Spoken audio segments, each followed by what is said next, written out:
tanto, ellos podrán adelantar todo el proceso de negociación, concertación, contratación y montaje de todas las cadenas logísticas y de servicios necesarios para la aplicación. Ministro, cuando usted habla de la etapa 3 para que se dé vía libre, ¿en qué momento va el Ministerio de Salud a dar ese banderazo? Es decir, cuando empiece el agendamiento, en el transcurso de la vacunación o cuando ya se haya vacunado a toda la población que está incluida en la etapa 3.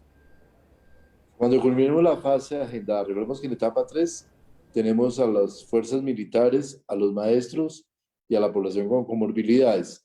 Las fuerzas militares y los maestros van a hacer su aplicación dentro de su propio sistemas excepcionales, entonces a ellos procederá solamente la aplicación de la vacuna, la entrega de la vacuna para que ellos hagan su respectiva aplicación.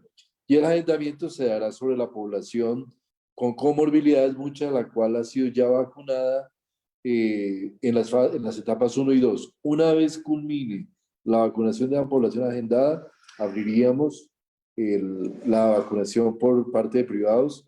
Ese es el planteamiento y así es como quedó en la etapa, en la norma, y el Ministerio de Salud daría el banderazo, digámoslo así, para abrir la vacunación por privados. Pero tienen que estar vacunados toda la población de la etapa 3, ministro, con las 2 dosis. No, podría ser solamente con la primera dosis. Esto lo estaremos revisando a lo largo del proceso, pero digamos que valdría la pena mirarlo en ese contexto. Pero tiene que estar vacunada toda la población de la etapa 3. Sí, no necesariamente esquemas completos. Nosotros hemos venido abriendo etapas subsiguientes sin cerrar el grupo completamente. Ministro, ¿qué pasó con la póliza que los privados en su momento le estaban pidiendo al gobierno nacional que se contemplara o se estudiara, porque ellos hablaban de que eran pólizas muy altos, de muy altos costos? Finalmente, ¿cómo queda esta póliza de responsabilidad frente a los eventos adversos por la vacunación? Realmente no hay una póliza como tal. Hay dos temas. Un tema inicial que es toda la responsabilidad que mantiene, obviamente, el Estado, el gobierno, en lo que tiene que ver con la reglamentación de uso de emergencia por parte del INVIMA, con todo el proceso de vigilancia y con lo que tiene que ver con todo lo que es la evaluación de los efectos adversos. Esa, hay una responsabilidad de todas maneras porque estas vacunas se especificó que fueran vacunas que tengan reglamentación de uso de emergencia y que por lo tanto están cobijadas por el registro que expide el INVIMA para tal respecto. En lo que sí no entra el gobierno nacional es en la negociación de las posibles responsabilidades que existan entre la industria farmacéutica o el vendedor de la vacuna, si es un comercializador, y el privado que adquiera la vacuna. Ministro, ¿a qué se refiere usted cuando habla de responsabilidades? ¿Responsabilidades frente a los eventos adversos de la vacunación o a qué puntualmente? Hay una parte que responde a la responsabilidad del INVIMA, del Ministerio de Salud, del Gobierno Nacional, en lo que tiene que ver con el reglamento de uso de emergencia, su expedición. Pero hay otro componente que es importante, que es la forma en que se negocian las cláusulas de indemnidad o las responsabilidades entre el comprador y el vendedor de vacunas. En general, tanto la industria farmacéutica como los comercializadores tienden a trasladar esa responsabilidad ante quien adquiere y aplica la vacuna. Como este es un contrato privado, esa responsabilidad la asumiría el privado, pero quiero decir que queda una corresponsabilidad porque de todas maneras, por el uso de emergencia que se hace y que expide el INVIMA, el gobierno nacional mantiene una responsabilidad sobre los eventos adversos y aquellas acciones que pudieran derivar del proceso de aplicación, eh, así como el privado en lo que compete a las cláusulas que pacte dentro del contrato y con el proveedor, cosa en la cual el gobierno no puede intervenir. Ministro, en la resolución se establece que deben ser vacunas que estén autorizadas por el INVIMA. Es decir, los privados en un momento dado, si quieren adelantar negociaciones con otras casas farmacéuticas con las cuales necesariamente el gobierno nacional no haya adelantado proceso de adquisición de vacunas, lo podrían hacer?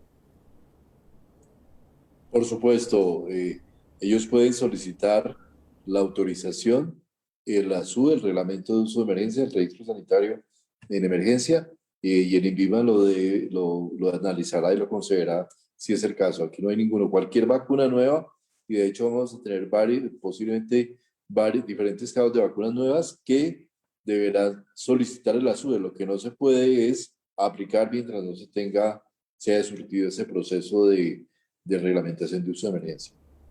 O sea, no está cerrada la puerta para que los privados, ministro, puedan adelantar conversaciones, negociaciones y en un momento dado adquirir dosis distintas de aquellas vacunas que se están aplicando en el país que fueron adquiridas por el gobierno nacional. La reglamentación del INVIMA, la autorización se puede solicitar y el INVIMA está obligado a estudiar el caso y a concederla si las condiciones de eficacia y seguridad son las adecuadas, y en ese momento se puede hacer la comercialización de esa vacuna, cualquiera que sea.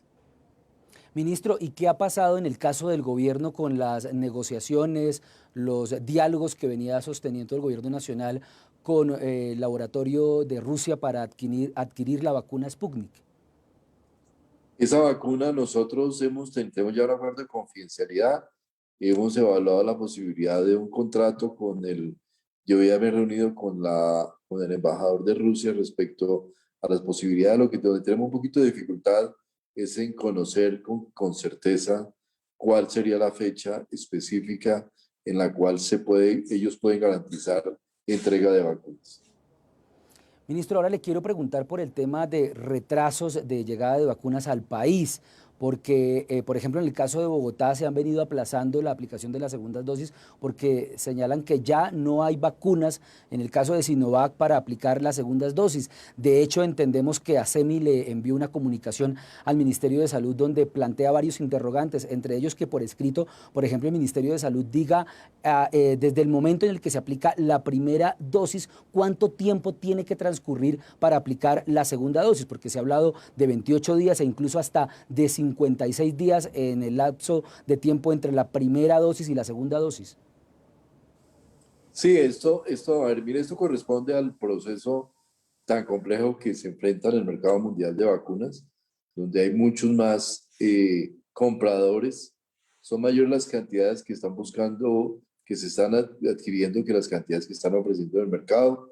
La entrada de procesos masivos de vacunación por parte de la China, la India y la misma Unión Europea, que ha reducido el suministro de vacunas, el proceso de vacunación en los Estados Unidos también. De manera que para los países que dependemos de la disponibilidad de vacunas por parte de terceros, pues el entorno es complejo en realidad y es un agenciamiento del día a día.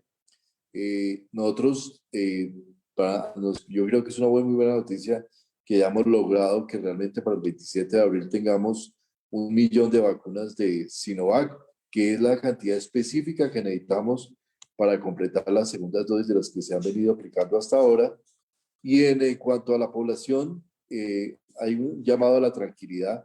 Realmente diferir las vacunas, la aplicación de la segunda dosis, no es un tema que reduzca ni la eficacia de la vacuna, ni tenga algún efecto. Realmente, incluso hay países muy importantes que han diferido, han postergado la segunda dosis, como Canadá, como la Unión Europea, como Reino Unido, perdón, y eventualmente, en Sudamérica, la misma Argentina ha decidido avanzar solamente prácticamente en primeras dosis, buscando una protección de mayor población. Pero en Colombia hemos tratado de mantener el esquema y de obtener completar los esquemas de vacunación.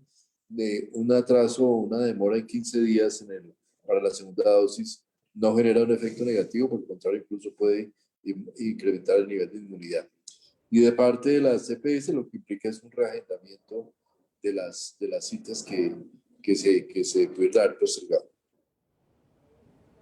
Ministro, ahora le quiero preguntar en este tema de retrasos por el caso de Bogotá, porque la alcaldesa Claudia López en las últimas horas ha señalado que solamente tienen 35.000 dosis y que van a aplicarlas incluso más allá de los temas burocráticos, habla ella por cuenta del sistema que ha implementado el Ministerio de Salud. Nosotros tenemos en nuestras bases claramente establecido que Bogotá tiene en este momento depositadas 234.000 dosis.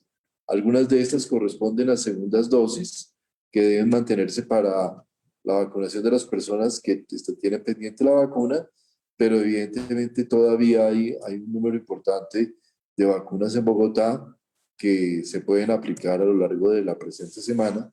También estamos esperando la llegada del arribo de las vacunas de Pfizer, que se debe dar el día de hoy de 500.000 dosis nuevas.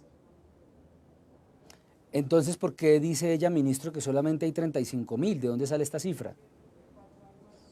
Yo no sé, la verdad no tengo claridad de eso. Realmente por eso simplemente estamos dando la cifra de lo que realmente tenemos en nuestro registro como disponible en la ciudad. Ministro, una pregunta final y le escuchaba que hoy debe quedar lista una resolución que vuelve a abrir los vuelos desde y hacia Leticia, cumpliendo una serie de requisitos. Sí, recordemos que los vuelos de Leticia estaban suspendidos desde el 27 de enero, en una medida que consideramos fue bastante efectiva para retrasar la llegada de las cepas brasilera al país. Ya es una realidad que, como nos notificó la semana pasada el Instituto Nacional de Salud y nosotros mismos, de que ya hay una circulación, pero además ya la población, hay una cobertura muy amplia de vacunación en Leticia, con una generación de una vacunación probablemente de cerca del 90% de la población urbana. Entonces, bajo esas condiciones, vamos a abrir los vuelos de Leticia a partir del 1 de mayo, con unas condiciones que son la presentación del carnet de vacunación con las 2 dosis, que hayan pasado 15 días después de la segunda dosis para asegurarnos que la persona tenga inmunidad. Todos los pasajeros mayores de 2 años deberán presentar prueba negativa de antígenos tomada por la Secretaría de Salud del Amazonas, y esos serían como las condicionantes que bajo los cuales ya abrimos la posibilidad de los vuelos con la ciudad de Leticia. Ministro de Salud Fernando Ruiz, muchas gracias por estar en Noticias Caracol. Ahora varias noticias con este tema de los privados, y es que el gobierno proyecta que en el mes de junio ya puedan empezar a iniciar el proceso de vacunación, pero además que podrían adelantar negociaciones con otras casas farmacéuticas siempre y cuando tengan autorización por parte del INVIMA, y esto último que escuchábamos, que vuelven a abrir los vuelos desde y hacia Leticia.